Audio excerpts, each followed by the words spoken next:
Gagawa tayo ngayon ng pandesal at overnight yung proofing. At ang mga ingredients nito ay napakasimple lang.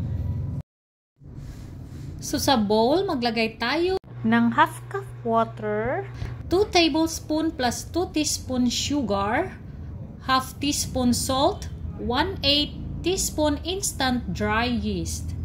Mix lang natin para matunaw yung sugar.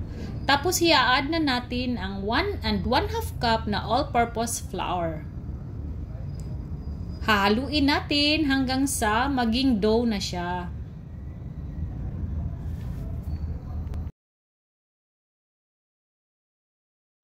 Pagkatapos, ilagay na ang 2 tablespoon na butter. Unsalted butter ang ating gagamitin dito guys kasi naglagay tayo ng asin. Pag salted butter naman yung ginamit nyo, huwag nyo nang lagyan ng asin. Mamasahin na natin to hanggang sa maging soft and elastic na. Pero pag sticky yung dough nyo guys, lagyan ng konting flour. Pero pag dry, lagyan nyo ng konting tubig. So ayan. Hahatiin na natin to sa 8 piraso. Sa air fryer ko pa din ito lulutuin. So pagkatapos nating ma-form into balls,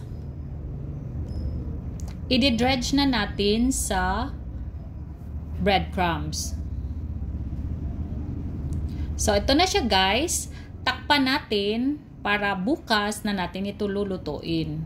So ito na. Kinabukasan. So, i-bake na natin at 160 degrees for 15 minutes.